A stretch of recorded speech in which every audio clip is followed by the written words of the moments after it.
Hello, good afternoon, and welcome to the sports segment here on the JoyNews Pulse with me, Oreku Ampofo. We're still talking about the Black Stars and Milovan Rajevac. He was reported to be in a meeting today with the Ghana Football Association as he presents his technical report, and also a final decision would be taken on whether the Serbian would be the man to lead the Black Stars in the forthcoming future or he wouldn't be. Now we'll be looking at what exactly will be the pros and cons of both sides of the argument. And joining me in studio is Joy Sports' Bill Sean. Bill, let's start off with the big question. A lot of people want Milovan Rajevac sacked. What would it take to sack a coach who has about 9 months left on his contract? Well, first of all, they have to give him 30 days notice to indicate that, yes, they are letting him go. And then a compensation has to be paid. And that compensation, per report, amounts to $270,000. Now, you'd have to spend that much amount of money to let someone go since he's not fulfilled the whole of his contract. And that is what is in the agreement, sadly. Well, you speak of $200,000. That's just an amount for Milovan Rajevac. I know you did some research on the amount of money Ghana has spent on sacking coaches in the last 11 years. Can you bring that to light? Yeah, so since Milovan Rajevac left during his first spell back in 2010, the GFA together with the government combined to pay coaches over $4 million. And that involves about five coaches who came into the job and were given the task to help Ghana to achieve some goals. But ultimately, all of them, in fact, fell short. But over $4 million was spent on them. So if you include the fact that you are going to spend an extra $270,000 on Milovan Rajevac, then you are going a bit higher on the financials. Well, that's a very high figure. But is there anything that you think the Ghana Football Association and government could do to curb this figure going forward? Perhaps maybe some clause of a sort? Yeah, I mean, they should make smarter choices when it comes to clauses inserted in contracts. I mean, if you don't meet some obligations, they would have the liberty to sack you. But they should find ways to reduce the compensation figure, because this compensation looks a bit on the high. And that is something that really hurts Ghana football, because you're paying this much amount of money.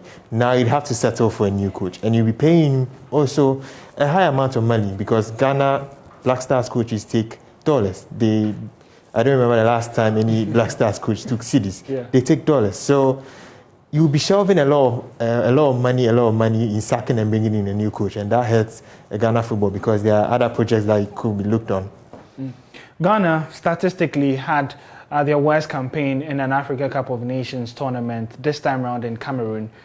It's been an emotional 72 hours, but beyond the emotions, do you really think sacking Milovan Rajevac is the answer to Ghana's woes and could possibly help, shoot them to the World Cup in March? I mean, I think it's just one of the answers. There's a deeper problem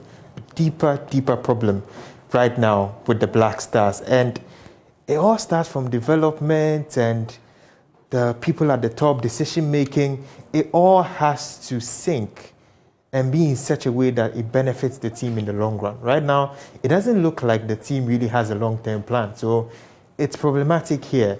If you sack the coach, what is your plan? Who are you bringing in? What kind of philosophy do you want him to play?